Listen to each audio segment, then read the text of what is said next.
പാലക്കാട് വടകരയൊക്കെ ഇതുപോലെയുള്ള തന്ത്രങ്ങൾ പയറ്റിയെങ്കിൽ തന്നെയും അതിനേക്കാൾ കുറച്ചുകൂടി കടന്ന വിമർശനങ്ങളും നീക്കങ്ങളുമാണ് CPM നടത്തിക്കൊണ്ടിരിക്കുന്നത്.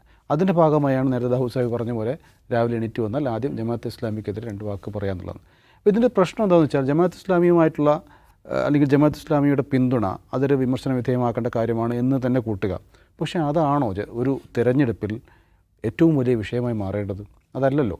പക്ഷേ എന്തുകൊണ്ടാണ് CPM പോലുള്ളൊരു പാർട്ടി വലിയ എന്താ പറയുക സമഗ്രമായ കാഴ്ചപ്പാടുള്ളൊരു പാർട്ടിയെന്ന് അവകാശപ്പെടുന്നൊരു പാർട്ടി ഒരു ജമാഅത്തെ ഇസ്ലാമിയുമായി ബന്ധപ്പെട്ട് അവർ തന്നെ പറയുന്ന ചെറിയ സംഘടനയുമായി ബന്ധപ്പെട്ടുള്ളൊരു വിഷയം ഇത്ര വലിയ വിഷയമായി എന്നും രാവിലെ മുതൽ വൈകിട്ട് വരെ പറയേണ്ട കാര്യമുണ്ടോ എന്നുള്ളതാണ്. നിലമ്പൂരിൽ എന്തൊക്കെ വിഷയങ്ങൾ ചർച്ച ചെയ്യാനുണ്ട്? പോട്ടെ, ഈ ജമാഅത്തെ ഇസ്ലാമി വിമർശിക്കുന്ന ഇതിൻ്റെ ഒരു എത്ര ശതമാനം അവർ BJP വിമർശിക്കുന്നുണ്ട്, RSSനെ വിമർശിക്കുന്നുണ്ട്, രാജ്യത്തെ കേന്ദ്രം ഭരിക്കുന്ന മോദിയെ വിമർശിക്കുന്നുണ്ട്? ഇതിലൊന്നും സമയം കണ്ടെത്താതെ ജമാഅത്തെ ഇസ്ലാമിയാണ് ലോകത്തെ ഏറ്റവും വലിയ പ്രശ്നം എന്ന രീതിയിലേക്ക് കാര്യങ്ങൾ കൊണ്ടുപോകുന്നു എന്നുള്ളതാണ് അവിടുത്തെ പ്രശ്നം. യഥാർത്ഥത്തിൽ നിലമ്പൂർ ഉപതെരഞ്ഞെടുപ്പ് എന്തുകൊണ്ടുണ്ടായി എന്നുള്ള ഒരു വിഷയമാണ് ഏറ്റവും പ്രധാനപ്പെട്ട വിഷയമെന്ന് ഞാൻ മനസ്സിലാക്കുന്നു. ആ വിഷയം അവിടെ ചർച്ച ചെയ്യപ്പെടരുത് എന്നുള്ള ഉദ്ദേശം CPMനുണ്ട്.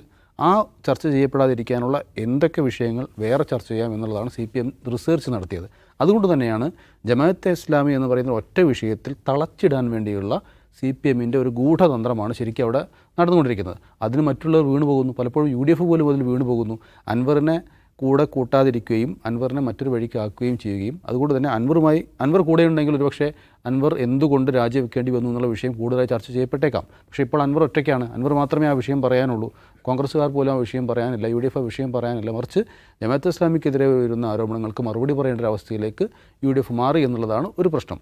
മറ്റൊന്ന് എന്നുള്ളത് മണ്ഡലത്തിലെ വികസന പ്രവർത്തനങ്ങളെക്കുറിച്ചുള്ള വലിയ ചർച്ച അവിടെ നടക്കുന്നുണ്ട്.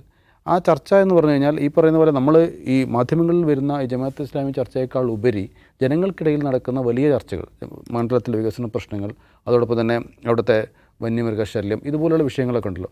ഈ വിഷയങ്ങളൊക്കെ കൂടുതലായി ചർച്ച ചെയ്യപ്പെട്ട് കഴിഞ്ഞാൽ ഒരു പക്ഷേ അത് LDFന് എതിരാവാനുള്ള സാധ്യത കാണുന്നുണ്ട്.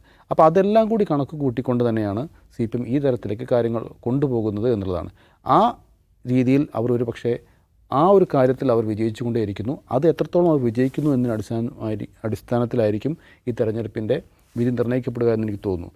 പക്ഷേ നിലമ്പൂരിലെ നിലവിലുള്ള അവിടുത്തെ ആളുകളുമായൊക്കെ സംസാരിക്കുമ്പോൾ മനസ്സിലാകുന്ന ഒരു കാര്യം, UDF മണ്ഡലം എന്നുള്ള നിലക്ക് അറിയപ്പെടുന്നൊരു മണ്ഡലമായിരുന്നു അത്.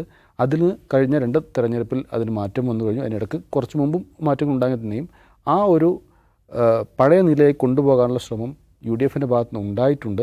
അതുകൊണ്ട് തന്നെ ഈ ചർച്ചകൾ ഗൗനിക്കാതെ അവർ താഴേക്കിടയിലുള്ള പ്രവർത്തനങ്ങൾ വ്യാപിച്ചിട്ടുണ്ട് എന്നാണ് ഞാൻ മനസ്സിലാക്കുന്നത്.